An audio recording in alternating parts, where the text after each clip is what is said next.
علیہ السلام کا اسوہ انور، حضور کی سیرت طیبہ، خصائل حمیدہ ہماری زندگی اور ہمارے شب و روز کو بہتر بنانے کا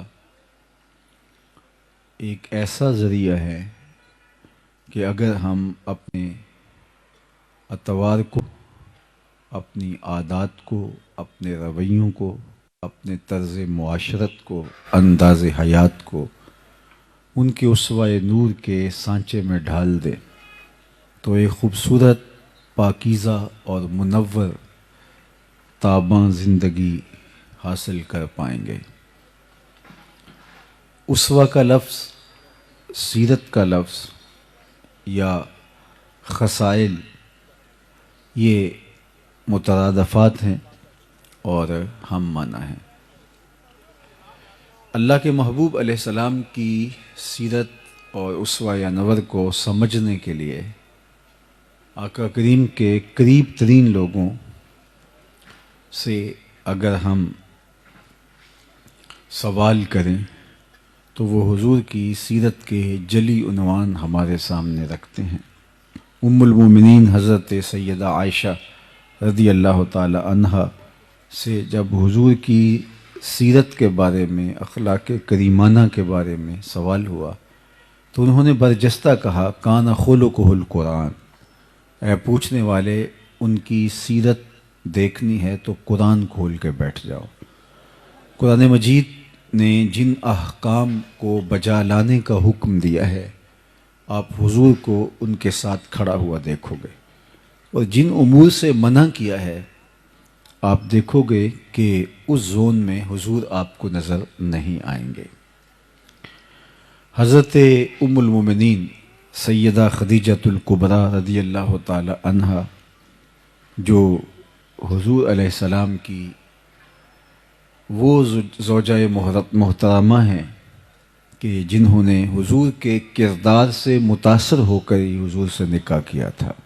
جب میسرہ غلام نے آ کر کے بتایا سفر شام میں حضور کے کردار کی کہانی ان کے سامنے رکھی تو انہوں نے حضور علیہ السلام کو پیغام نکاح بھیج دیا۔ اب آقا کریم علیہ السلام کے ساتھ ان کی رفاقت کا ایک طویل عرصہ گزرا۔ تقریباً نکاح کے 15 سال بعد حضور علیہ السلام کے قلب اطہر پر نزول وحی جب ہوئی تو قرآن تو وہ ہے کہ اگر پہاڑوں پہ بھی اترے تو وہ بھی ریزہ ریزہ ہو جائیں۔ یہ تو حضور علیہ السلام کا قلب انور تھا جو اس کو سہار گیا، لیکن اس کا ایک احساس تھا۔ تو آقا کریم گھر پلٹے پہلی وحی کے نزول کے بعد، اور آپ کو ایسے تھا جیسے سردی لگ رہی ہو، تو کہا زملونی، مجھے چادر اوڑھا دو۔ تو ام المومنین سیدہ خدیجۃ الکبریٰ رضی اللہ تعالی عنہا نے حضور کے کندھوں پہ چادر ڈال دی، اور آقا کریم نے فرمایا مجھے اندیشہ جاں ہے، تو فرمایا کہ آپ کا رب آپ کو کبھی بھی ضائع نہیں ہونے دے گا۔ کیوں؟ اس کی وجہ بیان فرمائی اور برجستہ بیان فرمائی۔ بخاری میں ہے، باقی کتب حدیث میں ہے، اہل سیر نے اس پر تفصیل سے لکھا۔ 5 یا 6 کلمات انہوں نے ارشاد کیے۔ کلا واللہ ما یخزیک اللہ ابدا، سب سے پہلے تو انہوں نے حضور کو تسلی دیتے ہوئے کہا کہ ایسا ہرگز نہیں، آپ کا رب آپ کو کبھی بھی ضائع نہیں ہونے دے گا۔ کیوں؟ انک لتصل الرحم، آپ صلہ رحمی کرتے ہیں، رشتہ داروں کے ساتھ سلوک اچھا کرتے ہیں۔ تو جو رشتہ داروں کے ساتھ سلوک اچھا کرتا ہے تو یہ پہلا امتحان ہے کسی شخص کا۔ اچھی معاشرت کی تشکیل جب ہوتی ہے تو اس کا پہلا دائرہ رشتہ دار ہوتے ہیں، اور اگر یہاں کوئی کامیاب ہو گیا تو دوسرے دائرے میں، تیسرے دائرے میں، چوتھے دائرے میں بھی آپ اس کو کامیابی کے زینے چڑھتا ہوا محسوس کریں گے، کیونکہ رشتہ دار ایک تو اتنی جلدی کسی کو مانتے نہیں ہیں، اور دوسرا رشتہ دار اس رشتہ داری کی وجہ سے بات کرتے ہوئے بھی دیر نہیں لگاتے اور ایک دم اچھال کے بھی رکھ دیتے ہیں۔ یہ تو کوئی ہوں گے کہ جو اس بات کا خیال رکھیں، لیکن عمومی طور پہ رشتہ داروں کے رویے بہت تلخ ہوتے ہیں اور بہت کھردرا انداز ہوتا ہے۔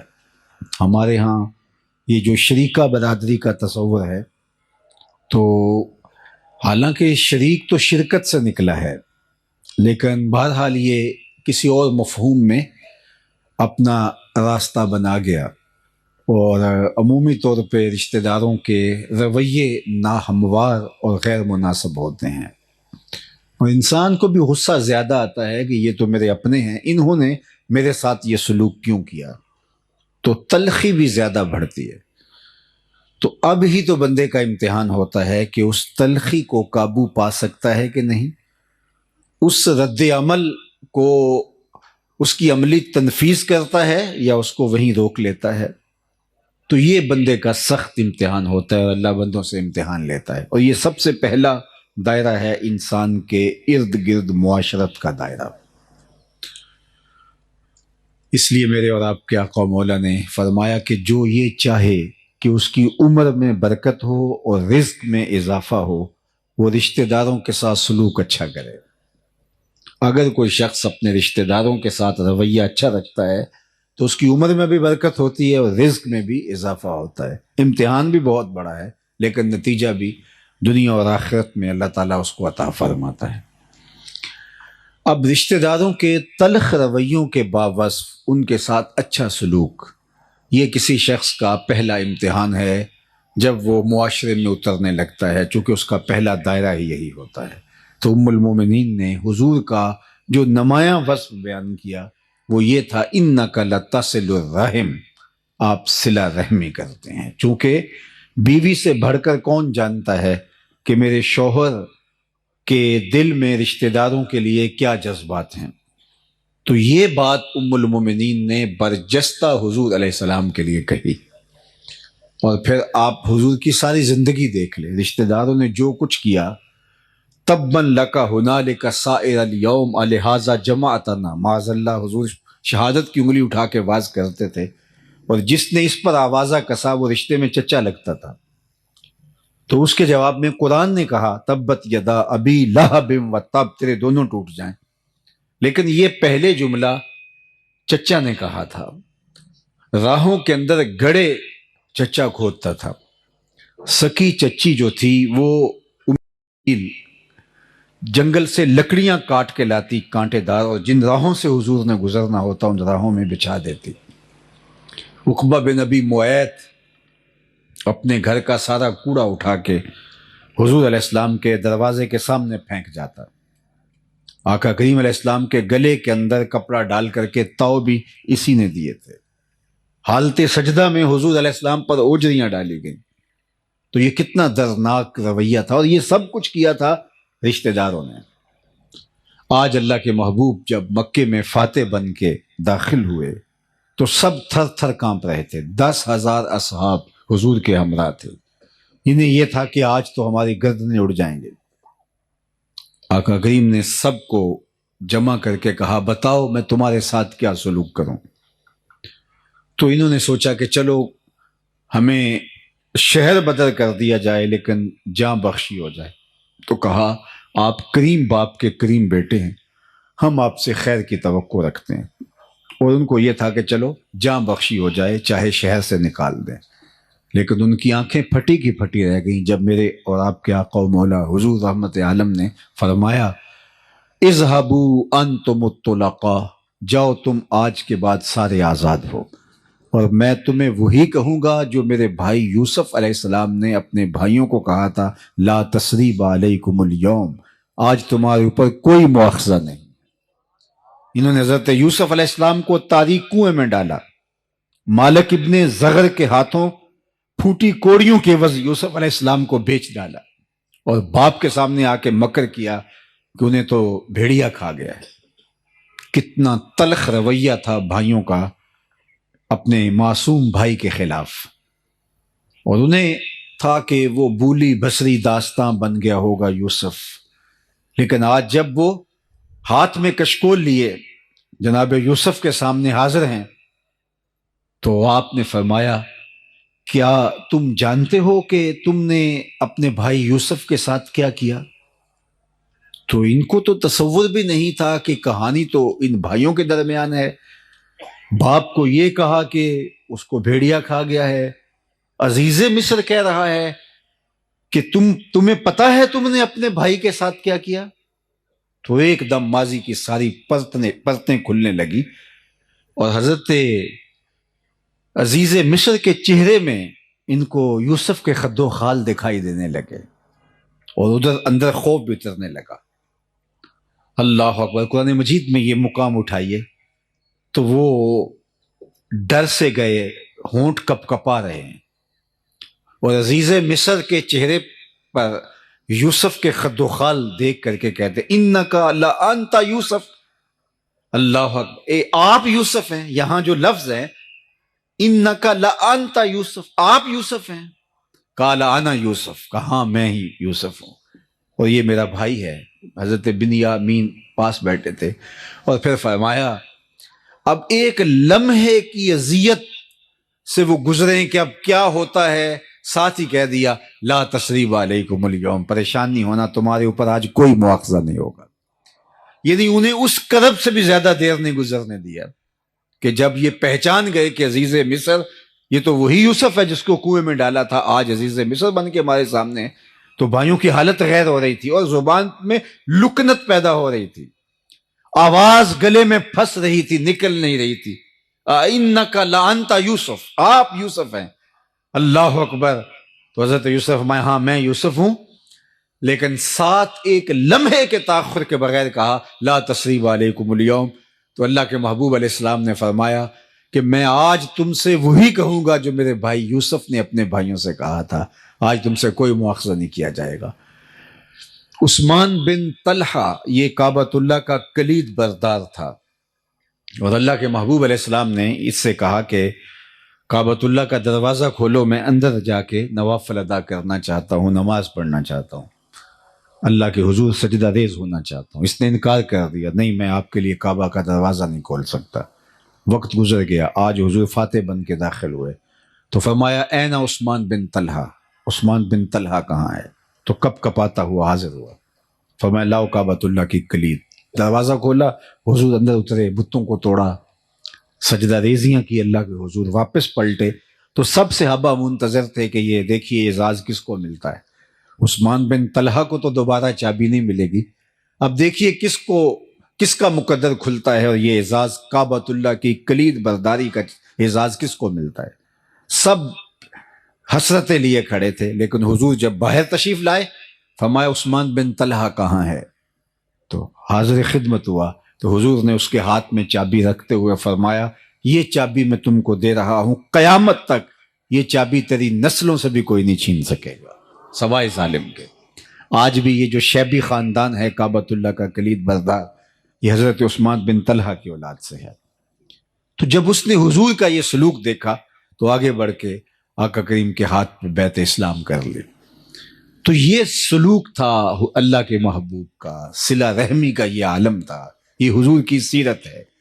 ہم چھوٹی چھوٹی بات پہ کہتے ہیں اگر تم ایک بات کرو گے تو ہم 10 باتیں کریں گے، ایک قدم پیچھے ہٹو گے تو ہم 10 قدم پیچھے ہٹیں گے. تم اگر پتھر مارو گے، اینٹ مارو گے تو ہم پتھر اٹھا لیں گے. تو یہ تو کوئی بات نہ ہوئی، یہ تو ہم اس سے آگے بڑھ گئے. کہا تم جو کرنا ہے کر لو، ہم اپنے رویے سے نہیں ہٹنے کے، ہم اپنی عادت خیر کو چھوڑنے کے نہیں. ایک بزرگ وضو کر رہے تھے پانی کنارے، تو ایک بچھو تھا جو ایک درخت کی ٹہنی پر پانی کے بہاؤ پہ جا رہا تھا اور کبھی کوئی تیز جو ہے وہ لہر آتی تو وہ ڈوب جاتا، پھر اپنے آپ کو بڑی ہمت سے اس لکڑی کے ساتھ آ کے وابستہ کرتا. تو ان کے دل میں رحم جاگا تو ہاتھ ڈال کر کے اس کو باہر نکالنے کی کوشش کی تو اس نے اپنی فطرت کے مطابق ان کے ہاتھ پہ ڈنگ مار دیا. درد ہوا تو ہاتھ جھٹکا اور پھر گر گیا، پھر دوبارہ اس کو نکالنے کے لیے ہاتھ ڈالا تو پھر اس نے ڈنگ لگا دیا. یہ 7 مرتبہ ہوا. تو پاس کھڑے ان کے جو شاگرد تھے انہوں نے کہا حضرت یہ اتنا بد نصیب ہے کہ ہر بار آپ کو ڈنگ مارتا ہے اور آپ پھر بھی مصر ہیں اس کو نکالنے کے لیے، تو فرمایا کہ اس کے پلے ہے یہ، جب وہ اپنی بری خصلت سے باز نہیں آتا، میں اپنی اچھی عادت سے باز کیسے آ جاؤں؟ جس کے پاس جو ہوگا وہ وہی دے گا۔ الاناؤ یترشا بما فیہ، عربی کا مقولہ ہے برتن سے وہی ٹپکتا ہے جو برتن کے اندر ہو۔ اگر آپ کے ساتھ، میرے ساتھ کوئی رویہ اچھا نہیں رکھتا، اس کا سلوک اچھا نہیں ہے، تو ہم یہ نہیں کہیں گے کہ اچھا اگر تو ایک قدم بڑھا ہے تو میں 10 قدم اور جو ہے وہ تیرے معاملے میں اتنی ہی برائی میں تیرے ساتھ بڑھ جاؤں گا، یہ تو پھر ہم اس سے آگے بڑھ گئے نا۔ ہم کہیں گے نہیں، تجھے بھی ایک دن جیت لیں گے محبت کے زور پر۔ سل من قطعک واعط من حرمک، اللہ کے محبوب نے فرمایا جو تم سے تعلق توڑے تم اس سے تعلق جوڑو، اور جو تمہیں محروم رکھے تم اس کی جھولیاں بھر دو۔ ہاں تمہارا یہ حق ہے کہ اگر رشتہ دار شر کا منبع و مصدر ہے تو آپ اس سے محتاط ضرور ہو سکتے ہیں، لیکن یہ نہیں ہے کہ وہ مشکل میں پھنس جائے، وہ تکلیف میں ہو، وہ اذیت میں ہو تو آپ اس وقت جو کہیں کہ اب میں اس کا سر کچل کے رکھ دوں، نہیں۔ بہترین صدقہ وہ ہے جو ناراض رشتہ دار کو دیا جائے جو تمہارا مخالف ہو، چونکہ نفس مانتا ہی نہیں ہے اس صدقے کے لیے۔ آپ کہیں گے کہ اس نے تو ناک میں دم کر رکھا ہے، اور اگر اس کو بھی کھڑا کر دیا اور یہ بھی اگر جو ہے وہ صاحب ثروت ہو گیا تو یہ تو میرے لیے مشکل کھڑی کر دے گا۔ تو نہیں، اس کی مدد کرو، اگرچہ اس کا رویہ تلخ سے تلخ کیوں نہ ہو۔ تو پہلا کردار جو ام المومنین نے حضور کا بیان کیا وہ یہ تھا کہ انک لتصل الرحم، آپ کا رب آپ کو کبھی تنہا نہیں چھوڑے گا اور نہ آپ کو بے آبرو ہونے دے گا، اس لیے کہ آپ صلہ رحمی کرتے ہیں۔ دوسرا وصف حضور کو انہوں نے بیان کیا، وَتَحْمِلُ الْكَلَّ، جس کا کوئی بوجھ نہیں اٹھاتا اس کا بوجھ آپ اٹھاتے ہیں۔ اپنے بوجھ تو سارے ہی اٹھاتے ہیں، اوروں کے لیے جینا یہ زندگی ہوتی ہے۔ یہ تو ہم درختوں سے سیکھ سکتے ہیں، درخت اپنی چھاؤں میں کبھی خود نہیں بیٹھے، خود دھوپ میں جلستے ہیں، لیکن جو ان کے دامن میں آئے تو اس کو وہ ٹھنڈک فراہم کرتے ہیں۔ درختوں نے آج تک اپنا پھل خود نہیں کھایا، لوگوں کو دان کرتے ہیں۔ اوروں کے لیے جینا یہ زندگی ہے۔ دریاؤں نے اپنا پانی کبھی خود نہیں پیا، یہ اوروں کو سیراب کرتے ہیں۔ بادل خود اپنا پانی جو ہے وہ نوش جاں نہیں کرتے، وہ اوروں کو دان کرتے ہیں۔ اوروں کے لیے جینا، اوروں کے لیے زندگی گزارنا، یہ زندگی کا حسن ہوتا ہے۔ وَتَحْمِلُ الْكَلَّ، آپ کا وصف نمایاں یہ ہے کہ آپ جس کا کوئی بوجھ اٹھانے والا نہیں اس کا آپ بوجھ اٹھاتے ہیں۔ تیسرا وصف حضور کا بیان کیا، وَتَقْسِبُ الْمَعْدُومَ، جس کا کوئی کمائی کرنے والا نہیں آپ اس کے لیے کام کرتے ہیں، اس کے لیے مزدوری کرتے ہیں، کام کرتے ہیں، اس کے لیے تجارت کرتے ہیں۔ اللہ اکبر، یہ حضور کا وصف نمایاں ہے۔ اللہ اکبر، کہ لوگوں کے لیے حضور علیہ الصلوۃ والسلام کمائی کریں، تجارت کی ہے حضور نے، کس لیے؟ دوسروں کے کام آنے کے لیے۔ میں اور آپ سویر سے لے کر شام تک اور شام سے لے کر سویر تک اپنے آپ کے بارے میں سوچتے ہیں۔ علماء نے لکھا، یہ اچھی طرح مجھے اور آپ کو ذہن نشین ہونا چاہیے اور یہ زندگی کا ماٹو بنا لیں ہم۔ رزق کمانے کی 3 نیتیں ہیں، ان نیتوں کے استحضار کے ساتھ رزق حلال کمانا عین عبادت۔ سب سے پہلی نیت جس کے لیے ہمیں رزق کمانا چاہیے وہ تجارت ہے، مزدوری ہے، کھیتی باڑی ہے، وہ ملازمت ہے یا کوئی اور عمل۔ ہم رزق اس لیے کمائیں کہ اپنے آپ کو سوال کی ذلت سے بچائیں، چونکہ ہماری ضرورتیں ہمارے ساتھ جڑی ہیں۔ اس بدن کو 2-3 وقت کھانا چاہیے، گرمی اور سردی کے لیے لباس چاہیے، سر ڈھانپنے کے لیے چھت چاہیے، گھر چاہیے، بیمار پڑ جائیں تو دوائی چاہیے، یہ ہماری ضرورتیں ہیں۔ تو اگر ہم خود نہیں کمائیں گے تو ہمیں ان ضرورتوں کو پورا کرنے کے لیے کسی کے آگے ہاتھ پھیلانا پڑے گا۔ تو اس لیے رزق کمایا جاتا ہے کہ اپنے آپ کو سوال کی ذلت سے بچایا جائے۔ یہ پہلا مقصد ہے جو ہمیں ملحوظ ہونا چاہیے۔ دوسرا مقصد رزق کمانے کا، اپنے زیر کفالت لوگوں کی ضرورتوں کی تکمیل۔ وہ بوڑھے ماں باپ ہیں، وہ اولاد ہے، بیوی ہے، یا آپ کے بہن بھائی آپ کے زیر کفالت ہیں، تو ان کی ضرورت، ان کی خوراک کی ضرورت، ان کی طبی ضرورت، ان کی تعلیم کی ضرورت اور ان کی دیگر ضرورتوں کی تکمیل۔ تو یہ دوسرا مقصد ہے رزق کمانے کے لیے. اس کے لیے پردیس کاٹا جاتا ہے، اس کے لیے دن رات ایک کیا جاتا ہے، تاکہ میرے بچوں، میرے ماں باپ، میرے اعزا و اقربا جو میرے زیر کفالت ہے، ان کی ضرورت میرے ذمے ہے، تو میں آپ دکھ سہ لوں گا لیکن ان کی ضرورت کو پورا کروں گا. یہ دوسرا مقصد ہے رزق کمانے کا. تیسرا مقصد رزق کمانے کا یہ ہے، اور یہ ہماری نیت میں شامل ہونا چاہیے کہ اللہ تو مجھے میری ضرورت اور میرے زیر کفالت لوگوں کی ضرورت سے اگر زیادہ عطا کرے گا تو میں ان کی ضرورت پورا کروں گا، ان کی ضرورت کی تکمیل کروں گا جو کسی وجہ سے کما نہیں سکتے، اپاہج ہیں، لاچار ہیں، اراملہ ہیں، مساکین ہیں، یتامى ہیں، غربا ہیں، مفلوق الحال ہیں، کثیر العیال ہیں. کوئی بھی سبب ہے جس کی وجہ سے ان کی ضرورتیں پوری نہیں ہوتی. تو اللہ میں اس لیے رزق کما رہا ہوں کہ اگر تو میری اور میرے زیر کفالت لوگوں کی ضرورت سے تو مجھے زیادہ دے تو میں ان کی ضرورتوں کو پورا کروں گا. یہ تین نیتوں کے ساتھ اگر ہم رزق حلال کمائیں تو وہ عین دین ہے. اگر چوتھی نیت جڑ گئی کہ میں معاشرے میں نمایاں ہو جاؤں گا، اپنے رشتہ داروں میں تفاخر کر سکوں گا، تو پھر بھی بے برکتی اتر آئے گی. اور اگر اس رزق کے ذریعے سے عیش و عشرت کروں گا، اپنی ناجائز خواہشات کی تکمیل کروں گا، یہ تو خیر بدترین صورتحال ہے. صرف تفاخر کروں میں باقی رشتہ داروں کے اندر بھی، میاں میں تم سے امیر ہوتا ہوں، اور میں ان پر تفوق کا اظہار کر سکوں، یہ بھی نیت میں کہیں چھپا ہوا، تو وہ رزق آپ کو بے چین کر دے گا، سکون نہیں آنے دے گا، اور وہ رزق جو ہے وہ پھر دنیا کا مال بن کے رہ جائے گا جو تمہارے لیے بہت کڑے اور سخت حساب کا ذریعہ ہوگا. تو صرف تین نیتیں ہمارے ساتھ جڑی ہونی چاہیے. اللہ مجھے رزق دے، میں اپنی ضرورت کو پورا کروں، میں اپنے بچوں کی، اپنے زیر کفالت لوگوں کی ضرورت کو پورا کروں، اور اگر تو مجھے میری اور میرے بچوں کی ضرورت سے زیادہ عطا کرے تو پھر میں معاشرے کے ان لوگوں کی ضرورت کو پورا کروں جو کسی وجہ سے اپنی ضروریات کی تکمیل نہیں کر پاتے. یہ ہیں تین نیتیں. ان نیتوں کے ساتھ جو تاجر اپنے ٹھیے پہ بیٹھ کے مزدوری کرتا ہے تو بظاہر وہ کوئی یہاں ممبر پہ بیٹھ کے واز نہیں کر رہا، لیکن کیا کہا؟ التاجر الصدوق الامین مع النبیین یوم القیامہ. وہ سچا تاجر قیامت کے دن پیغمبروں کے ساتھ اٹھایا جائے گا. کتنی بڑی بات! چونکہ اس کی نیت میں فرق نہیں ہے، اس کی نیت صرف یہ تین چیزیں ہیں، اور اگر اس کی نیت پھیل گئی، آگے بڑھ گئی، اور وہ شر کے زمرے میں آتی ہو تو پھر سب کچھ برباد ہو گیا. اسی طرح وہ مزدوری کرتا ہے تو الکاسب حبیب اللہ، وہ مزدوری کرنے والا اللہ کا حبیب ہے. یہاں تک کہ جو اس کو تھکن لگتی ہے مزدوری کرتے ہوئے، کاروبار کرتے ہوئے، حتیٰ کہ ذہنی تھکن ہوتی ہے اس کو جو کاروباری مصروفیات کی وجہ سے، لوگوں کے تلخ رویے ہیں کاروبار میں سہنے پڑتے ہیں، تو اس کا بھی اللہ اس کو اجر عطا کرتا ہے. بلکہ اگر کاشتکار ہے تو اس کی فصل سے جو چڑیاں چگ کے لے جاتی ہیں، اللہ اس کو بھی اس کے نامہ اعمال میں صدقے کے ثواب کی صورت میں لکھتا ہے، اس لیے کہ اس کی نیت کا خلوص جو ہے اس کو کہاں سے کہاں لے جاتا ہے. تو یہ تین نیتیں میرے ساتھ اور آپ کے ساتھ جڑی رہنی چاہیے. میں مختلف اداروں میں بھی جانا ہوتا ہے، یونیورسٹیز میں بھی، کالجز میں بھی، تو وہاں بچے ڈاکٹر بن رہے ہیں، انجینئر بن رہے ہیں، تو ان کو کہتا ہوں کہ یہ ابھی سے اپنی نیت میں شامل کر لو.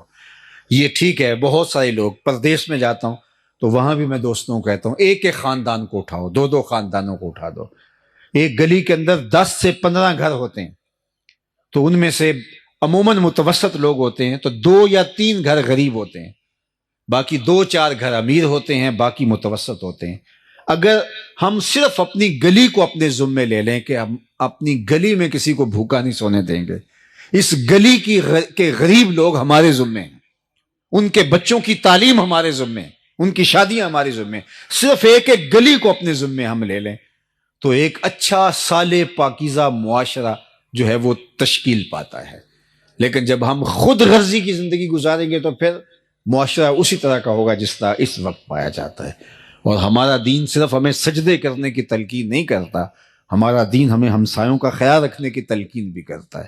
میرے اور آپ کے آقا و مولا نے فرمایا اس قدر مجھے ہمسایوں کے حقوق کے بارے میں تاکید کی گئی کہ مجھے لگا کہ وہ وراثت میں حقدار نہ ٹھہرا دیا جائے. اور ہم نے تو یہ پڑھا ہے کہ اگر ہمسایہ بھوکا سو جائے تو 40 دن نمازیں قبول نہیں ہوتی. یہ ہمارا دین ہے. میرے اور آپ کے آقا و مولا نے یہاں تک فرمایا اپنے گوشت کی خوشبو سے غریب ہمسائے کو تکلیف نہ دو، یا تو تھوڑا پانی زیادہ ڈال لو، شوربے کی پیالی ہمسایوں کے گھر بھی بھیج دو. اور اگر ایسا نہیں کر سکتے تو ایسے زاویے میں، ایسے وقت میں، ایسی جگہ پہ اس کو پکاؤ کہ غریب تک اس کی مہک نہ پہنچ سکے. بچے تو بچے ہیں، ضد کر بیٹھے تو ان بچوں کی ضد کو کون پورا کرے گا؟ دوپہر کو سلا دیتی ہے بچوں کو وہ اس ڈر سے گلی میں پھر کھلونے بیچنے والا نہ آ جائے. اپنی دولت کی نمائش نہ کریں کہ لوگ اذیت میں مبتلا ہو جائیں. میں نے تو فقہا سے یہ بھی جو ہے وہ سنا ہے کہ آپ حج اور عمرہ کر کے آتے ہیں تو اس کی بھی بار بار لوگوں کو باتیں نہ سنائیں کہ غریب آدمی اس سے بھی جو ہے وہ اذیت میں آئے گا کہ میرے پاس بھی یہ چیزیں ہوتی تو میں بھی جو ہے وہ چلا جاتا، تو وہ بھی اذیت میں آ جائے گا. اس طرح کسی نے کہا تھا امیر آدمی آسائش نہ چھوڑے نمائش چھوڑ دیں تو غریبوں کی جان سوکھی ہو سکتی ہے. تو ہمیں ان 3 نیتوں کے استحضار کے ساتھ رزق کمانے کی تلقین کی گئی ہے. ہم اوروں کے لیے جئیں، اور جب ہم اوروں کے لیے جینا شروع کر دیتے ہیں تو پھر ہماری زندگی کے اندر جو طمانیت آتی ہے اس کو کسی ترازو پہ نہیں تولا جا سکتا. ہم ایسے جینا شروع تو کریں، ہم یہ سمجھیں کہ یہ ہمسائے کے بچے میرے بچے ہیں اور ان کی ضرورت میرے ذمے ہے اور یہ میرے ذمے ہیں، اور معاشرہ اس طرح کس طرح صالحیت کے سانچے میں ڈھل جائے گا. مساجد کی انجمنیں جو ہیں یہ صرف اپنا سارا زور مولوی صاحب کے اوپر نہ دیں کہ ان کو کس طرح ہم نے قابو میں رکھنا ہے. یہ پورے محلے کو دیکھیں، کوئی غریب بھوکا تو نہیں سوتا. یہ ذمہ داری ہے اس کی، یہ اس کے منصب کے اندر شامل ہے. اسی طرح جو زعماء ہیں، سیاسی زعماء ہیں معاشرے میں جن کو اللہ تعالیٰ نے مقام دیا ہے، صرف یہ نہیں ہے کہ بندہ خود کر سکتا ہو. اللہ نے ان لوگوں کی بھی مذمت کی ہے کہ جو خود تو نہیں کر سکتا لیکن دوسروں کو بھی اس کی ترغیب نہیں دیتا، تو وہ بھی پکڑا جائے گا. وَلَا يَحُضُّ عَلَىٰ طَعَامِ الْمِسْكِينِ فَوَيْلٌ لِّلْمُصَلِّينَ الَّذِينَ هُمْ عَنْ صَلَاتِهِمْ سَاهُونَ الَّذِينَ هُمْ يُرَاءُونَ وَيَمْنَعُونَ الْمَاعُونَ. تو یہاں پہلے فرمایا کہ أَرَأَيْتَ الَّذِي يُكَذِّبُ بِالدِّينِ فَذَلِكَ الَّذِي يَدُعُّ الْيَتِيمَ وَلَا يَحُضُّ عَلَىٰ طَعَامِ الْمِسْكِينِ، کہ یہ وہ بد نصیب شخص ہے جو لوگوں کو ترغیب نہیں دیتا کہ فلاں یار غریب ہے اس کی مدد کو پہنچو. خود اس کے پاس دولت ہے، وہ تو بہت بڑے امتحان میں ہے، اس کو تو ڈھونڈ کر کے دینا چاہیے، لیکن وہ خود اس اہلیت میں نہیں ہے کہ وہ لوگوں کی مدد کر سکے. لیکن وہ لوگ جو غریب ہیں وہ اس کی نظر میں ہیں اور اس کا اثر ان پہ بھی چلتا ہے جو صاحب ثروت ہیں. تو وہ ان کو اگر نہیں کہتا، وہ کہتا ہے مجھے کیا لگے اور میں ان کا احسان اپنے اوپر کیوں لوں، ان کو ترغیب دے کہ ان کی مدد کرواؤں، مجھے کیا لگے. تو اللہ تعالیٰ نے سورہ الماعون کے اندر جہاں مذمت کی منافقوں کی، وہاں اس کی بھی کی کہ اس کی بد نصیبی کیا ہے، وَلَا يَحُضُّ عَلَىٰ طَعَامِ الْمِسْكِينِ. اور سورہ البلد کے اندر فرمایا أَلَمْ نَجْعَلْ لَهُ عَيْنَيْنِ وَلِسَانًا وَشَفَتَيْنِ وَهَدَيْنَاهُ النَّجْدَيْنِ فَلَاقْتَحَمَ الْعَقَبَةَ وَمَا أَدْرَاكَ مَا الْعَقَبَةُ فَكُّ رَقَبَةٍ أَوْ إِطْعَامٌ فِي يَوْمٍ ذِي مَسْغَبَةٍ يَتِيمًا ذَا مَقْرَبَةٍ. وہاں ارشاد فرمایا کہ ہم نے تمہیں 2 آنکھیں دی ہے، دیکھا تو ایک سے بھی جا سکتا تھا، تجھے 2 کان دیے ہیں سننے کے لیے، تجھے 2 ہونٹ دیے ہیں، لیکن تو ان کے حق میں کیوں نہیں بولا، تو نے ان کی غربت کی آواز دوسروں تک کیوں نہیں پہنچائی. تو یہ ہماری ذمہ داریوں میں شامل ہے کہ ہم اپنے اطراف پہ غور کریں کہ کوئی بندہ اگر بھوکا مر گیا تو وہ بوجھ ہمارے ذمے ہے. لیکن ہماری بے حسی، پوری دنیا کی بے حسی نے آج انسانیت کو خانوں میں بانٹ دیا ہے. بلکہ میں تو کہتا ہوں یہ جو الگ الگ اچھے ٹاؤنز بن رہے ہیں، یہ بھی غریبوں اور امیروں کی بستیاں الگ الگ ہو رہی ہیں. ڈیفنس میں اور طرح کے لوگ آباد ہیں، غریب محلوں میں اور طرح کے لوگ آباد ہیں. تو بستیاں الگ ہو رہی ہیں، لوگ امیر غریب ان کے اندر جو ہے وہ لمبی لکیریں کھینچی جا رہی ہیں. اور ہمیں جو زندگی دی گئی تھی وہ ترغیب کی زندگی دی گئی. تو اپنے لیے جینا کمال نہیں ہے، اوروں کے لیے جینا کمال ہے. تو یہ حضور کا وصف نمایاں ہے جو ام المومنین نے بیان کیا. وَتَقْسِبُ الْمَعْدُومَ، جس کا کوئی کمائی کرنے والا نہیں، آپ اس کی کمائی کرتے ہیں. سیرت اس لیے نہیں ہوتی، یا میلاد اس لیے نہیں ہوتا، یا جلسہ اس لیے نہیں ہوتا، یا تقریر اس لیے نہیں ہوتی کہ میں تقریر کروں اور آپ نعرے لگاتے تھکے نہ.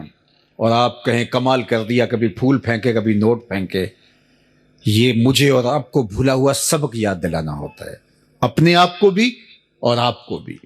مجھے اس سیرت کے عنوان سے اپنے لیے ڈھونڈنا ہے کہ میرے اور آقا و مولا جن پہ ہم درود پڑھتے ہیں ان کی تو زندگی یہ تھی، تو کیا میں ان کی زندگی کے کتنا قریب ہوں، میرے اندر کہاں تک ہے یہ، میں نے زندگی میں کتنے دکھیوں کو، کتنے تکلیف میں پھنسے ہوئے لوگوں کی مدد کی۔ اللہ اکبر۔ اللہ فرماتا ہے فَكُّ رَقَبَةٍ او اطعام فی یوم ذی مسغبہ، کہا یہ مشکل گھاٹی ہے، اور وہ مشکل گھاٹی کیا ہے؟ فَكُّ رَقَبَہ، کسی پھنسے ہوئے کی گردن چھڑانا ہے۔ اس وقت تو غلاموں کی گردن چھڑانا یہ سب سے بڑی نیکی تھی اور سب سے مہنگی سخاوت تھی، لیکن اس دور میں جس کی بیٹیاں جوان ہیں اور کوئی رشتہ قبول نہیں کرتا، اس کا رشتہ قبول کر لینا، غریب ہے تو کیا ہوا، اس کا رشتہ قبول کر لینا، اس پھنسے کی گردن چھڑانی ہے، یا اس کی مدد کرنا کہ وہ اپنی بیٹی کو عزت کے ساتھ بیاہ سکے، یہ اس پھنسے کی گردن چھڑانی ہے۔ لیکن اس میں یہ تماشا بھی نہ لگائیں کہ غریبوں کی بیٹیوں کو قطاروں میں بٹھا کے اجتماعی شادیاں کرتے پھریں۔ ایک لمحے کے لیے تصور کریں، حالات تو بدلتے رہتے ہیں، اگر اس قطار میں ہماری بیٹی کو بیٹھنا پڑے تو ہم گوارہ کرتے ہیں؟ رات کے اندھیرے میں جا کے ان کے ماں باپ کی خدمت کرو، وہ بیٹی اپنے گھر سے جائے، اپنے گھر سے رخصت ہو، تم یہاں تماشا نہ لگاؤ۔ اور جو ہے وہ کس قدر ان کے چہرے کبھی دیکھے آپ نے جب اجتماعی شادیوں سے بچیاں اٹھتی ہیں؟ ان کی غربت کا اشتہار لگ رہا ہوتا ہے، اور جتنے باراتی آئے ہوتے ہیں، رشتہ دار آئے ہوتے ہیں، سب سمجھ رہے ہوتے ہیں کہ جو ہے وہ آج ہی یہاں سے، ذرا تصور تو کیجئے، ہم سمجھ رہے ہیں نیکی کر رہے ہیں، تارا ٹوٹتا سب نے دیکھا، یہ نہ دیکھا ایک نے بھی، کس کی آنکھ سے آنسو ٹپکا، کس کا سہارا چھوٹ گیا۔ لوگوں کی دلجوئیوں کا خیال رکھیں، ہمارا دین اس کی ترغیب دیتا ہے۔ تو پھنسے ہوئے کی گردن چھڑانا۔ حضور علیہ السلام کے ایک صحابی ہیں جن کا نام ہے حضرت عبد الرحمن بن عوف رضی اللہ تعالیٰ عنہ۔ جب مکے سے ہجرت فرما کے مدینہ تشریف لائے تو سب کچھ وہیں چھوڑ آئے تھے۔ حضور نے مواخات قائم کی، ایک انصاری کو ایک صحابی مہاجر کا بھائی بنا دیا اور کہا کہ تم نے اس کو کھڑا کرنا ہے۔ انہوں نے آدھے آدھے باغ دے دیے ان کو کہ ٹھیک ہے تو میرا بھائی حضور نے بنایا، آدھا باغ یہ تیرا ہوا، آدھا کاروبار تیرا ہوا۔ تو جو حضرت عبد الرحمن بن عوف کا بھائی بنا تھا اس نے کہا میرے بھائی بتا میں تیرے لیے کیا پیش کر سکتا ہوں؟ تو حضرت عبد الرحمن بن عوف نے کہا مجھے بازار کا رستہ دکھا دے، آگے میں جانوں اور میرا کام جانے، مجھے یہ بتا کہ کام یہاں کون سا مناسب ہے اور بس اتنی میری رہنمائی کر دے۔ پھر حضرت عبد الرحمن بن عوف جو زیرو سے چلے تھے انہوں نے اتنا پیسہ کمایا، اور سب سے مہنگی سخاوت اس دور میں نے عرض کی کہ غلام کو آزاد کرنا تھا۔ حضرت عبد الرحمن بن عوف رضی اللہ تعالیٰ عنہ نے چند سالوں کے اندر اتنا پیسہ کمایا کہ انہوں نے 30,000 غلام آزاد کیے۔ کتنے غلام؟ 30,000 غلام آزاد کیے۔ اللہ اکبر۔ غلامی ایسے ختم نہیں ہوئی، یہ حضور کے دیے ہوئے دین کی وجہ سے ختم ہوئی۔ 30,000 غلام اللہ کی رضا کے لیے آزاد کیے۔ میں اور آپ سوچیں، 30,000 نہیں 3,000 ہی صحیح، 3,000 نہیں 300 ہی صحیح، 300 ہی نہیں 30 ہی صحیح، 30 ہی نہیں 3 ہی صحیح، ہم نے کتنے لوگوں کو ان کے پاؤں پہ کھڑا کیا ہے، محلے کے اندر، رشتہ داروں میں، غریبوں کو ان کے پاؤں پہ کھڑا کر دیا، ان کو مناسب سا کاروبار کر دیا۔ ہمارے پاس بڑی دولتیں ہیں، ہم نے کبھی کیا ایسا؟ اگر ایسا کیا تو ہمیں مبارک ہوا۔ یہ حضور کی درسگاہ کے پڑے ہوئے لوگ تھے کہ صرف حضرت عبد الرحمن بن عوف اکیلے شخص نے 30,000 غلام آزاد کیے۔ تو ہمیں لوگوں کو، مصیبتوں میں پھنسے ہوئے لوگوں کو آزاد کرنا چاہیے۔ اس دور کی جو غلامی ہے، معاشی بحران ہیں، اذیت ہیں، اس میں لوگوں کو ان کے پاؤں پہ کھڑا کریں، ان کی ضرورتوں کی تکمیل کریں۔ یہ میرے حضور کی سیرت ہے، اور سیرت بیان اس لیے کی جاتی ہے کہ اس سیرت کو ہم اپنے اندر اتاریں اور اس کا عکس اپنے اندر پائیں تاکہ ہمارے آقا خوش ہوں۔ صرف سن کے کہ واہ سبحان اللہ، یہ ہم صرف ان کو بیان کر کے سبحان اللہ کہہ رہے نہیں، دین کا تقاضا ہم سے یہ ہے کہ ہم دیکھیں، محاسبہ کریں کہ ہم اس امر میں خود کہاں تک ہیں۔ پھر چوتھا وصف حضور کو ام المومنین نے بیان کیا، وہ تکر الضیف، آپ مہمان نواز ہیں، اونچے درجے کے مہمان نواز، اعلیٰ درجے کے مہمان نواز۔ مہمان اپنی قسمت کا رزق ساتھ لے کے آتا ہے اور برکت چھوڑ کے جاتا ہے۔ ہمارا کچھ نہیں کھاتا، اپنی قسمت کا ہمارے دسترخوان سے کھاتا ہے، اور ہمارے دسترخوان سے کھانے کی وجہ سے ثواب بھی ہمیں ملتا ہے، عزت بھی ہمیں ملتی ہے، اور وہ برکت بھی چھوڑ کے جاتا ہے۔ اس لیے خوش دلی کے ساتھ مہمانوں کا استقبال کیا جائے، ان کو کھانا کھلایا جائے۔ اللہ اکبر۔ آدھا فقر حضرت سیدنا شیخ عبد القادر الجیلانی علیہ رحمہ و رضوان فرماتے ہیں، آدھا فقر بھوکوں کو کھانا کھلانا اور برہنہ بدن لوگوں کو لباس پہنانا ہے۔ باقی چلے، ریاستیں، عبادتیں، نمازیں، سجدے، تہجدیں، اوراد، اشغال، وظائف، یہ باقی آدھا بنتا ہے۔ صرف آدھا بھوکوں کو کھانا کھلانا اور برہنہ بدن لوگوں کو لباس دینا ہے۔ فقیر اس بات پہ راضی ہوتا ہے کہ اس کا دسترخوان چلتا رہے، اٹ کھڑک کے دکڑ وجے تتا ہوئے چلہ، آن فقیر کھا کھا جامن راضی ہوئے بلا۔ فقیر کا مزاج یہ ہے کہ لوگ آئیں اور اس کا دسترخوان چلتا رہے، اسے خوشی ہوتی ہے جب اس کے دسترخوان سے کوئی لقمہ اٹھاتا ہے۔ تو یہ چوتھا وصف ام المومنین نے حضور کا بیان کیا۔ پانچواں وصف وتصدق الحدیث، حضور آپ نے کبھی جھوٹ نہیں بولا، آپ ہمیشہ سچ بولتے ہیں، آپ کا رب آپ کو کبھی ضائع نہیں ہونے دے گا۔ اب آئیے ہم یہاں رکتے ہیں کہ ہماری زندگی میں سچ ہے یا جھوٹ؟ تو قدم قدم پہ ہم جھوٹ بولتے ہیں۔ آج ہمارا تاجر کہتا ہے جناب جھوٹ نہ بولیں تو سودا نہیں بکتا۔ میں نے کہا جاپان والے کیسے بیچ لیتے ہیں؟ وہاں تو جھوٹ کا کبھی گزر بھی نہیں ہوا، اور وہ معیشت میں کہاں سے کہاں ہیں۔ یہ عجیب فلسفہ تراشا کہ جھوٹ نہ بولیں گے تو سودا ہی نہیں بکے گا۔ جھوٹ تو نحوست ہے، جھوٹ تو معیشت کو کھا جاتا ہے، جھوٹ تو سکون کو برباد کر دیتا ہے، اور اللہ کے محبوب نے فرمایا یہ جہنم کی طرف لے جاتا ہے۔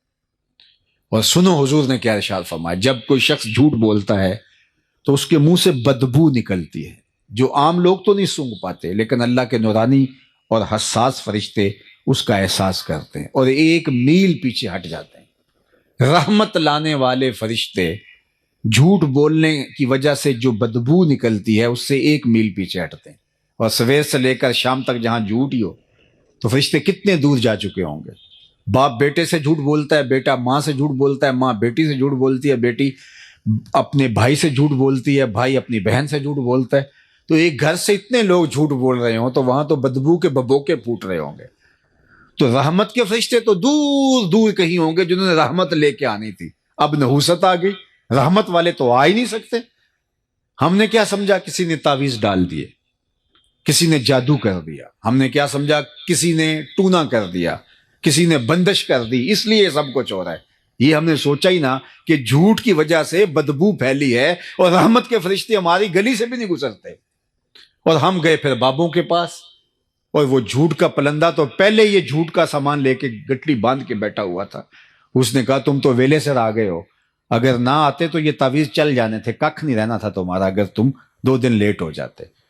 پھر ہر اتوار کو اس ملنگ، اس بابے، اس عامل کی جو ہے وہ کیا اس کو کہتے ہیں، ٹھیا کہہ لیں یا آج کل جو بھی لفظ بولتے ہیں، وہاں جا کے جو ہے وہ چوکی بھرنی پڑتی ہے۔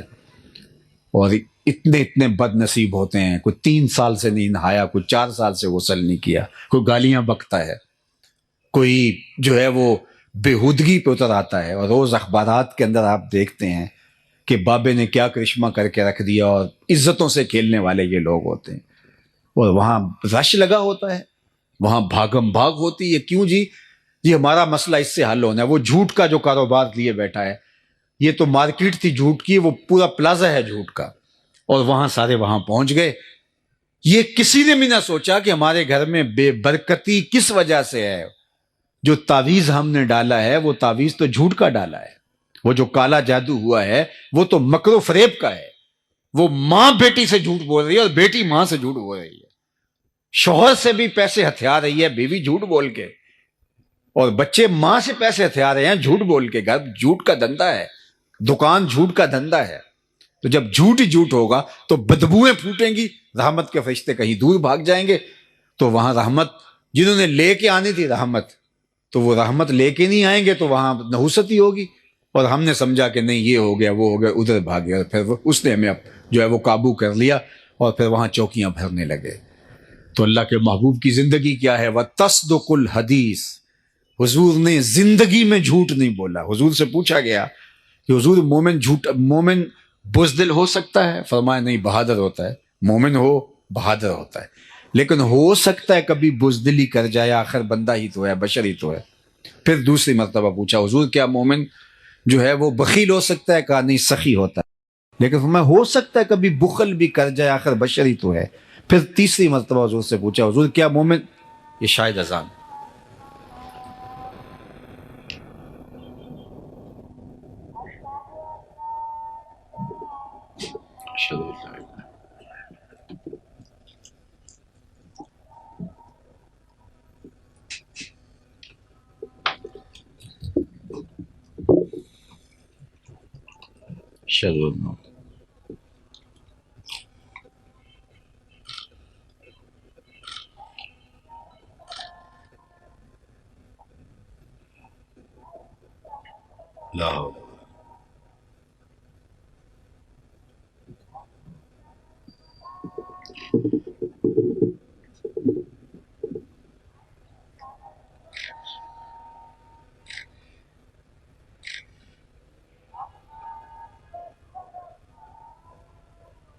اللہ لا الہ الا اللہ اللہم صلی علی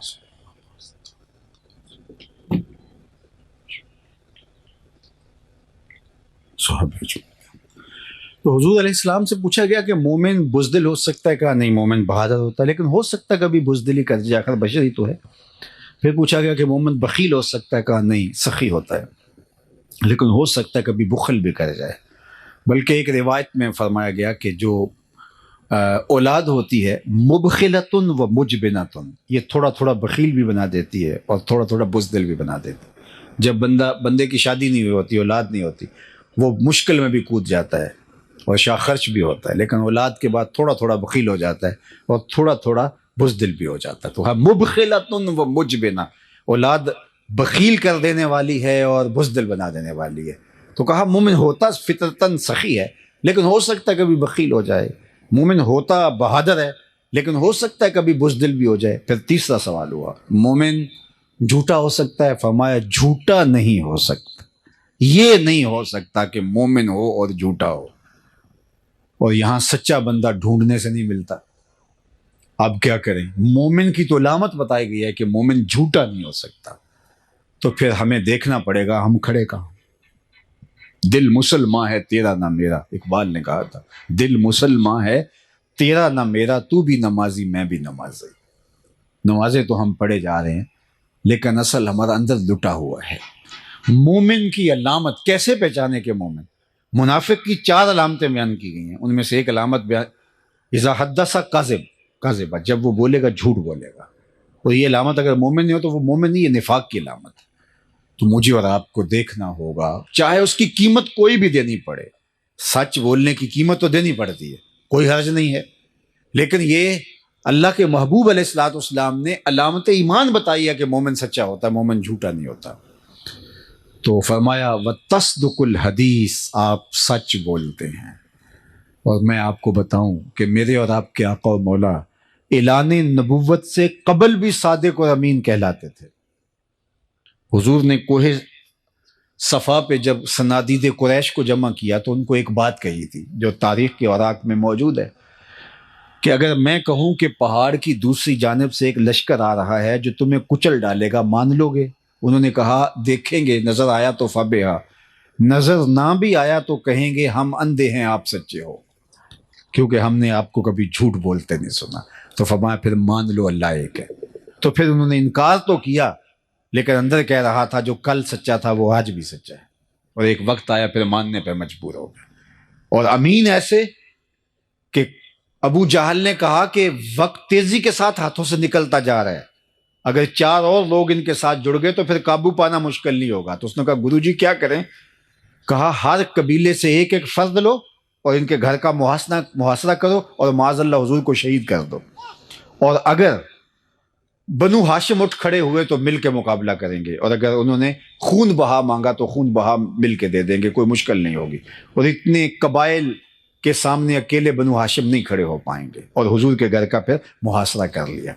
اللہ اکبر. اور آپ جانتے ہیں کہ آقا کریم نے حضرت علی المرتضیٰ کو اپنے بستر پہ لٹایا اور کیا کہا؟ علی تم میرے بستر پہ لیٹ جاؤ، صبح اٹھنا، لوگوں کی امانتیں واپس کر کے تم بھی مدینے چلے آنا۔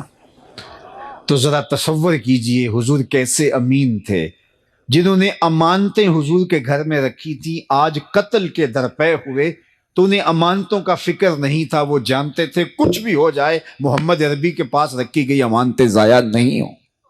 یہ ہوتا ہے امین۔ اور پھر آقا کریم نے بھی فرمایا کہ تم امانتیں واپس دے کے آنا۔ کسی نے حضرت علی سے پوچھا کہ تم حضور کے بستر پہ لیٹ گئے تھے تو وہ حضور علیہ السلام کے گمان میں تمہیں بھی تو قتل کر سکتے تھے، تو تمہیں نیند آ گئی تھی؟ حضرت علی نے کہا بڑے آرام کی نیند۔ کہا کیسے؟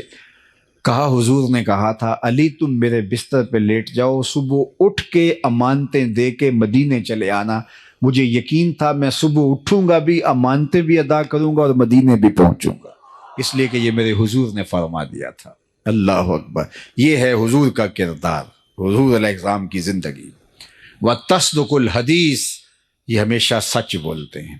اور چھٹا وصف حضور کا وَتُعِينُ عَلَى نَوَائِبِ الْحَقِّ، ام المومنین نے کہا کہ جو حق کی راہ پہ لوگ موجود ہوتے ہیں ہم دیکھتے ہیں آپ ان کے ساتھ کھڑے ہوتے ہیں۔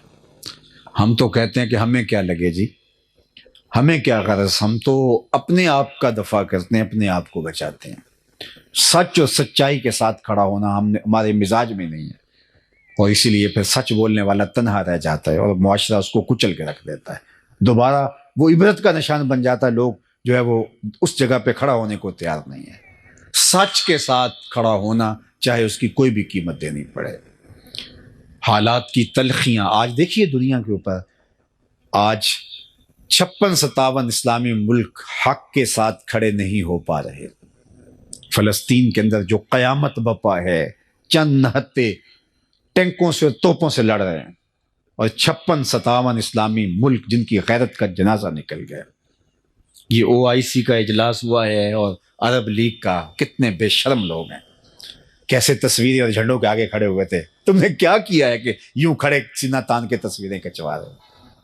کہاں گئی تمہاری غیرت؟ دیبل کے ساحل پہ ناہید نامی ایک لڑکی نے پکارا تھا، اور حجاج بن یوسف کوئی اچھا شخص نہیں مانا جاتا، ظالم شخص تھا۔ حضرت حسن بصری رضی اللہ تعالیٰ عنہ تابعی ہیں، وہ فرمایا کرتے تھے کہ پچھلی امتوں کے لوگ اپنے سارے ظالم لے آئیں اور ایک پلڑے میں ڈال دیں، دوسرے پلڑے میں صرف حجاج بن یوسف کو ہم ڈال دیں تو یہ پلڑا پھر بھی بھاری ہوگا۔ اتنا بڑا ظالم تھا، لیکن اس نے دیکھا کہ محراب کے پیچھے آوازیں آ رہی ہیں، تو اس نے معلوم کیا تو پتہ چلا کہ دیبل سے ایک جہاز پہنچا ہے اور فریاد کی گئی ہے اور حجاج کو پکارا گیا ہے۔ پھر وہ اللہ کے قہر کی بجلی بن کے نازل ہوا۔ یہ ہماری تاریخ ہے۔ آج وہ پکار رہے ہیں این العرب این انتم یا جنون المسلمین، کہاں ہو مسلمانوں تم؟ نہتے لڑ رہے ہیں، نہتے لڑ رہے ہیں۔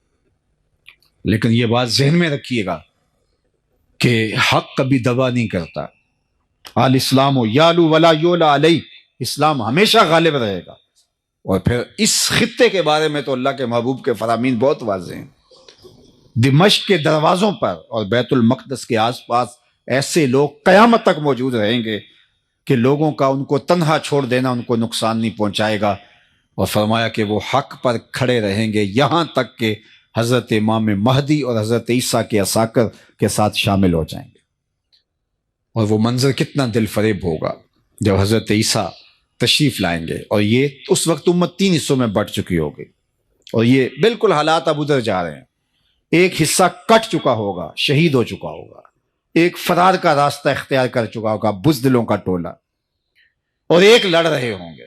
حضرت عیسیٰ ان کے پاس آئیں گے، اللہ اکبر، اور انہیں کہیں گے کہ اب بتاؤ کیا کرنا ہے، میں بد دعا کرتا ہوں یہ غرق ہو جائیں گے، یا پھر یہ ہے کہ ان کے خلاف ہم لڑنے کے لیے تیار ہیں۔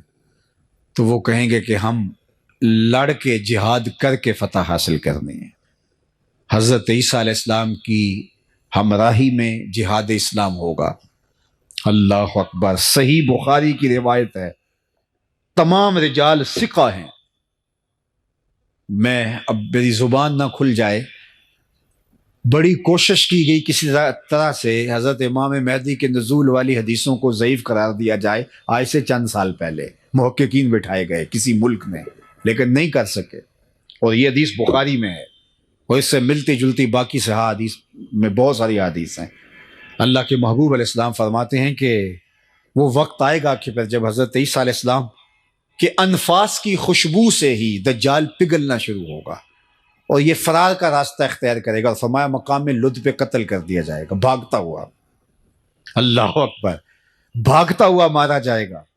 وہ جو جس پہ ناز ہے، اور وہ کہتے ہیں 1000 سال حکومت اس کے آنے پہ ہم کریں گے، اور ہیکل سلیمانی بنانے کے لیے یہ بےتاب ہیں، اور وہ تخت داؤدی جو رکھا ہوا ہے انگلینڈ کے اندر، وہ یہاں ہیکل سلیمانی میں رکھنے کے لیے بےتاب ہے کہ یہاں آ کے ہمارا مسیحا بیٹھے گا۔ وہ ان کا مسیحا بھاگتا ہوا مارا جائے گا، اور یہاں 6 ماہ کے بچے بھی سینے پہ گولیاں کھا رہے ہیں۔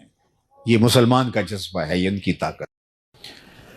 پھر حضور علیہ السلام نے فرمایا کہ جب مقام لد پہ، اس وقت جو ایک چھوٹا سا دیہات تھا، تو اس وقت لوگ کہتے تھے یہ لد چھوٹا سا دیہات ہے، یہاں کیسے فرار ہوگا، لیکن آج دنیا کو پتہ چل گیا دنیا کا حساس ترین ایئرپورٹ یہی ہے، اور 2 ٹرمینل اس کے بند ہیں جو انتہائی ہنگامی صورتحال کے لیے رکھے گئے ہیں۔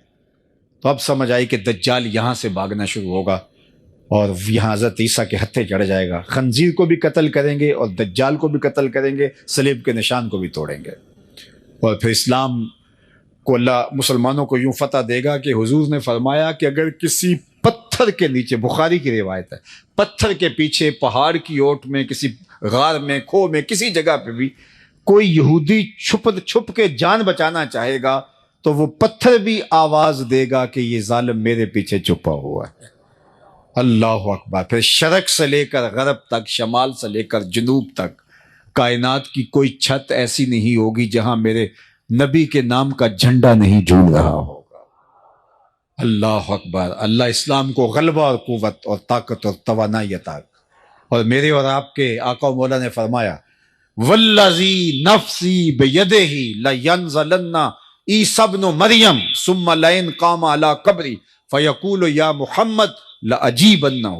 فرمایا مجھے قسم ہے اس رب کی جس کے قبضے میں میری جان ہے، عیسیٰ ابن مریم آئیں گے، یہ سارا کام مکمل کرنے کے بعد حضور کی بارگاہ میں حاضر ہوں گے، حضور کے روضہ انور کے پاس۔ جب کام جرنیل مکمل کر لیتا ہے تو پھر سیلوٹ کرتا ہے اپنے باس کو، تو حضور کی خدمت میں جائیں گے۔ لَيَنزَلَنَّ عِيسَى ابْنُ مَرْيَمَ ثُمَّ لَئِن قَامَ عَلَىٰ قَبْرِي، پھر وہ میری قبر پہ، میرے روزے پہ آئیں گے۔ فَيَقُولُ يَا مُحَمَّد، اور قبر پہ کھڑے ہو کے مجھے یا محمد کہہ کے آواز دیں گے۔ لَأَجِيبَنَّهُ، فرمایا قسم ہے رب کی میں قبر سے آواز دوں، اس کی آواز کا جواب دوں۔ اللہ اکبر۔ وہ منظر اللہ نے نصیب کرنا ہے۔ دعا کرو اللہ ہماری نسلوں کو امام مہدی کے عساکر میں شامل کرے، حضرت عیسیٰ کے لشکروں میں شامل کرے۔ بلکہ حضور نے فخر سے فرمایا وہ وقت کیسا ہوگا جب عیسیٰ ابن مریم آئیں گے، لیکن امام تم سے ہوگا۔ جب آئیں گے تو تازہ غسل کی طرح قطرے ٹپک رہے ہوں گے آپ کے وجود سے، اور اقامت ہو چکی ہوگی، فجر کی نماز کا وقت ہوگا۔ حضرت عیسیٰ علیہ السلام جو ہیں وہ آئیں گے تو حضرت امام مہدی انہیں کو اشارہ دیں گے کہ آپ آئیں نماز پڑھائیں، تو وہ کہیں گے نہیں آپ ہی پڑھائیں۔ تو یہ واقعہ بیان کرنے کے بعد حضور نے فرمایا وہ وقت کیسا شاندار ہوگا جب ابن مریم آئیں گے لیکن امام تم سے ہوگا۔ اللہ اکبر۔ اللہ نے تو اللہ کی بارگاہ میں یہ دعا کرو کہ ہمیشہ حق اور حقانیت کے ساتھ ہمیں کھڑا ہونے کا جذبہ عطا کر دے۔ تو ام المومنین نے کہا کہ آپ کا رب آپ کو کبھی بھی پریشان نہیں ہونے دے گا، اس لیے کہ آپ کے اندر یہ وصف ہیں۔ یہ نمایاں 6 وصف ام المومنین نے بیان کیے۔ آئیے میں اور آپ دیکھیں، اپنے اندر اتر کے دیکھیں۔ میں یہاں اگرچہ ممبر پہ بیٹھا ہوں لیکن میں اپنے اندر اتر کے دیکھوں، میرے اندر یہ اوصاف ہیں، ان اوصاف کا کوئی حصہ ہے، اگر ہے تو مجھے مبارک ہو۔ آپ بھی یہاں بیٹھے بیٹھے اپنے اندر اتر کے دیکھیں کہ ان 6 اوصاف کو، جو بڑے نمایاں واضح کھلے وصف ہیں میرے حضور علیہ السلام کی سیرت کے، جو حضور سیدہ خدیجۃ الکبریٰ برجستہ بیان کرتی ہیں، یہ اوصاف ہمارے اندر موجود ہیں۔ اگر موجود ہیں تو آپ کو مبارک ہو، اور اگر نہیں تو میں آپ کو ملامت نہیں کرتا، اور میرے میں نہیں ہے تو آپ مجھے ملامت نہ کیجیے۔ ہم آج سے عزم کر کے یہاں سے اٹھے کہ یہ 6 وصف اپنے اندر پیدا کرنے کے لیے جد و جہد کریں گے۔ پھر سن لیجئے، انک لتصل الرحم، آپ صلہ رحمی کرتے ہیں۔ دوسرا وصف وتصدق الحدیث، آپ ہمیشہ سچ بولتے ہیں، وتحمل الکلہ، جس کا کوئی بوجھ اٹھانے والا نہیں اس کا بوجھ آپ اٹھاتے ہیں، وتکسب المعدوم، اور جس کا کوئی کمائی کرنے والا نہیں اس کی ضرورت آپ پوری کرتے ہیں، وتقر الضیف، اور اونچے درجے کے مہمان نواز ہیں، وتعین علی نوائب الحق، اور حق کے راستے کے اندر جو لوگ کھڑے ہوتے ہیں آپ ان کے ساتھ کھڑے ہوتے ہیں، آپ کا وزن ان کے پلڑے میں ہوتا ہے۔ تو اللہ ہمیں ہمارے نبی علیہ السلام کی سیرت اپنانے کی توفیق دے۔ میرے استاد یہ کہا کرتے تھے کہ یہ نہ ہو کہ لوگ تمہیں پوچھے تم کون ہوتے ہو اور تم بتاؤ جناب ہم مسلمان ہوتے ہیں، یہ دیکھو مذہب کے خانے میں اسلام لکھا ہے۔ آپ فرمایا کرتے تھے نہ کسی کو پوچھنے کی نوبت آئے، نہ تمہیں بتانے کی ضرورت ہو، تم دور سے چلے آ رہے ہو، لوگ کہیں وہ دیکھو حضور کا غلام آ رہا۔ ہمارا عشق ہمارے نعروں سے جھلکتا ہے، ہمارا عشق ہماری پگڑی اور ہمارے جبے سے سمجھ میں آتا ہے، ہمارا عشق جو ہے وہ ہمارے اور رویوں سے سمجھ میں آتا ہے۔ نہیں، ہم اگر دکان پہ بیٹھے ہیں لوگ کہیں اس سے سودا لو، یہ عاشق رسول ہے، یہ 2 نمبر سودا نہیں دے سکتا، یہ 2 نمبر دوائی نہیں دے سکتا، اس لیے کہ یہ عاشق رسول ہے۔ ہم سے کوئی رشتہ کرنے آئے تو کہا بے دھڑک رشتہ کرو اپنی بیٹی کا، اس لیے کہ یہ عاشق رسول ہے، اور عاشق رسول کبھی بھی تمہاری بیٹی کی تذلیل نہیں کرے گا، اس کی عزت نفس پہ حرف نہیں آنے دے گا۔ میرا عشق میرے رویے سے پتہ چلے، ہمسایوں کے ساتھ سلوک سے میرا عشق پتہ چلے۔ اللہ کے محبوب علیہ السلام نے وضو کیا اور حضور کے پانی کو صحابہ نے زمین پہ نہیں گرنے دیا، اپنے ہاتھوں پہ لیا اور اپنے منہ پہ مل لیا۔ تو آقا کریم نے جب یہ منظر دیکھا، ما یحملکم علی ھذا، صحابہ تمہیں اس بات پر کس نے ابھارا ہے، میں نے تو اس کا حکم نہیں دیا۔ انہوں نے کہا حب اللہ و رسولہ، اللہ اور اس کے رسول کے پیار نے ہمیں اس پہ آمادہ کیا ہے، اور واقعی یہ پیار کی علامت ہے کہ حضور کے وضو کے پانی کو بھی زمین پہ نہیں گرنے دیتے، بلکہ حضور نے ایک دفعہ پچنے لگوائے اور ایک لگن میں خون جمع ہو گیا، تو حضور نے ایک صحابی کو کہا جاؤ ایسی جگہ بہا آؤ جہاں کسی کے قدم نہ پڑے، اور جا کے ایک پتھر کی اوٹ میں بیٹھ کے نوش جاں کر گئے۔ واپس پلٹے تو فرمایا بہا آئے ہو؟ جی حضور ایسی جگہ جہاں کسی کے قدم نہیں جا سکتے۔ تو مسکرا کے کہا لعلک شربتا، شاید تم نے پی لیا ہے۔ کہا جی حضور۔ تو آقا کریم نے فرمایا یا غلام قد حررتا نفسک من النار، اے بیٹے تو نے اپنے آپ کو آتش دوزخ سے بچا لیا ہے۔ اللہ کے محبوب علیہ السلام کے وضو کے پانی کو زمین پہ نہیں گرنے دیتے۔ حضور نے فرمایا صحابہ تم یہ کیوں کرتے ہو؟ کہ حب اللہ و رسولہ، اللہ اس کے رسول کی محبت۔ تو حضور نے اس کی نفی نہیں کی، لیکن کہیں محبت کا رخ ادھر ہی رہے اور دوسری چیزیں بھول جائیں۔ حضور نبی ہیں، اس لیے فرمایا جو چاہے اللہ اس کے رسول سے محبت کرے، اللہ رسول اس سے محبت کرے، اس کو 3 کام بھی کرنے چاہیے۔ ایک، جب بولے سچ بولے، جب اس کے پاس امانت رکھی جائے اس میں خیانت نہ کرے، اور تیسری بات فرمائی اس کی ہمسائیگی میں کوئی آ بسے تو مجاورت کا، ہمسائیگی کا حق ادا کرے۔ تو یہ 3 چیزیں کہیں فراموش نہ ہو جائیں تو میں اور آپ محبت کے اظہار کے اور جو سلیقے ہیں ان کو بھی اختیار کریں۔ میں خاموشی سے بات کرنے کا عادی ہوں، تو کسی نے کہا کہ یہ نعرے کو پسند نہیں کرتا، ایسا نہیں ہے، لیکن میں کہتا ہوں تھوڑا سا اپنے آپ کے اندر اتر کر کے دیکھو، پسند ناپسند کی بات نہیں ہے، ہم تھوڑا سا غور کریں۔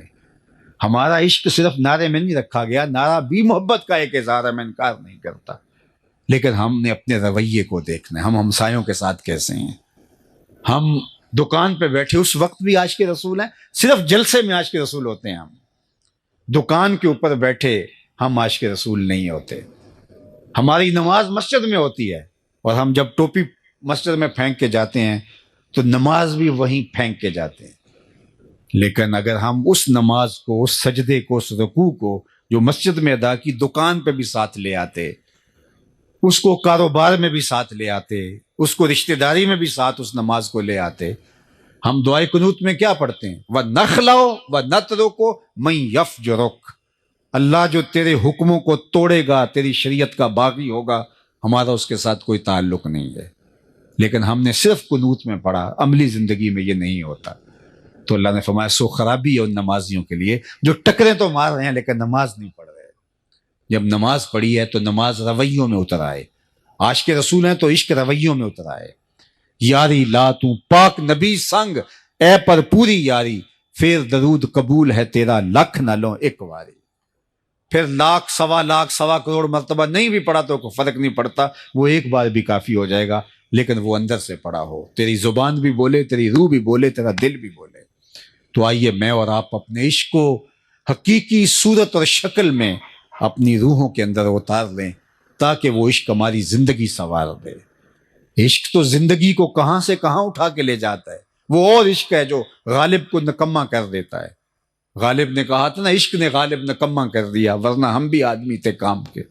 لیکن ایک شاعر احمد ہوا، اس نے غالب کا جواب دیا، عشق نے احمد معلّہ کر دیا، ورنہ ہم تو آدمی تھے نام کے۔ یہ عشق تو سر بلند کر دیتا ہے، یہ تو اونچا کر دیتا ہے۔ تو میں اور آپ اگر دعویٰ عشق رسول رکھتے ہیں تو یہ چھوٹا دعویٰ نہیں ہے، یہ بہت بڑا ہے۔ یہ ہماری زبان سے چھل کے، ہمارے رویوں سے ٹپ کے، ہماری عادات سے اس کا ظہور ہو، ہماری رشتہ داریوں میں اس کی چمک دکھائی دے، ہماری دکان سے پھوٹ کے اس کا نور پھوٹے کہ یہ عشق رسول ہوتا ہے۔ ایک اچھا حساس شہری بن کے عشق رسول ہمیں زندگی گزارنے کی تلقین کرتا ہے۔ تو فرمایا اگر تم چاہتے ہو کہ اللہ اس کے رسول سے پیار کرو اور اللہ اس کا رسول تم سے پیار کرے، تو تمہارا یہ عمل کہ تم میرے وضو کے پانی کو زمین پہ نہیں گرنے دیتے اپنی جگہ پہ، لیکن یہ 3 کام کبھی فراموش نہ کرنا: ہمسائے کے حق کا خیال رکھنا، امانت ہو تو اس کو پورا ادا کرنا، اور جب بھی بولنا تمہاری زبان پر ہمیشہ سچ کے کچھ نہیں ہونا چاہیے۔ اللہ تعالی حضور کا اسوہ نور ہماری زندگیوں میں اتار دے۔ کار ما آخر شدو آخر زما کار نشد، مشت خاک ما غبار کوچا یار نشد، و آخر دعوانا ان الحمد للہ رب العالمین۔ الحمد للہ رب العالمین والصلاة والسلام علی اشرف الانبیاء والمرسلین۔ اللہ اٹھے ہوئے ہاتھ کبھی بھی خالی نہ موڑنا، پھیلی ہوئی جھولیاں رحمتوں سے بھر دینا، بخت کی بہاریں نصیب فرمانا، مقدر کی خزائیں رخصت کر دینا۔ تو کریم ہے، ہم تیرے عاجز اور ناتواں بندے، اللہ سب کے حال پہ رحم فرمانا، ستھرائیاں دینا، عزتیں دینا، آبروئیں عطا کر دینا۔ اے اللہ تیری بارگاہ میں تیری رحمتوں کے ملتجی ہیں، ہماری خالی جھولیاں اپنی رحمتوں سے بھر دینا۔ اللہ میرے وطن کی خیر کرنا، میرے ملک کو معیشت کا جمال، معاشرت کا حسن عطا کر دینا، نیک صالح پاکیزہ اہل دیانت دار اور جرت مند قیادت اس وطن کا مقسوم فرمانا۔ اے اللہ اس آسمان کے نیچے اور زمین کے اوپر ان فلسطینیوں کا تیرے علاوہ کوئی آسرا باقی نہیں بچا، اللہ ان دکھیوں کی مدد فرما، بیت الاقصیٰ کی آزادی کے ساماں پیدا کر دے۔ اللہ عساکر امام مہدی کو بھیج دے، اللہ حضرت عیسیٰ کا نزول فرما، اللہ اس امت کو کھویا ہوا وقار عطا کر دے، بیماروں کو شفائے کاملہ صحت عاجلہ عطا فرما، دکھیوں کے حال پہ رحم فرما۔ طوبہ اسلامک سینٹر کے نام سے یہاں جو ادارہ قائم ہوا، ہمارے محترم حاجی محمد اسلم صاحب نے یہ قطع عرضی وقف کیا اور تعمیر کر کے آپ کے اس شہر کے لیے ایک ہدیہ پیش کیا، اور ادارۃ المصطفیٰ اس میں تعلیمی نظم لے کر آ رہا ہے۔ اللہ اس میں جو بچے مستقبل میں پڑھیں اور آگے بڑھیں، اللہ ان کو اسلام کا بہتر اثاثہ بنانا، اور اپنی خاص کرم نوازی اللہ جملہ احباب کے شامل حال فرمانا۔ ادارۃ المصطفیٰ حلقہ ظفروال کے تمام احباب کو دارین کی سعادتیں عطا کر دیں۔ جتنے لوگ آئے ہیں گھروں میں واپس پہنچنے سے پہلے پہلے اس اجتماع کی برکتیں سب کے گھروں تک پہنچا دیں۔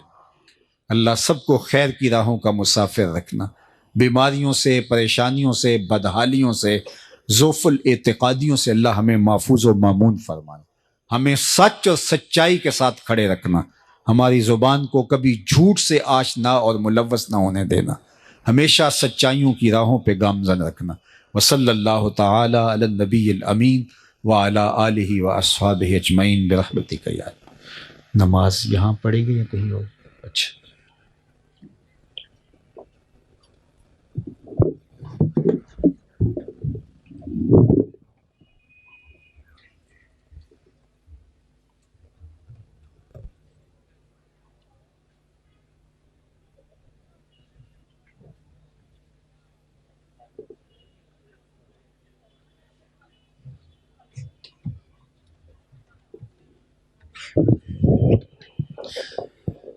يا نبي سلام عليك يا رسول سلام عليك يا حبيب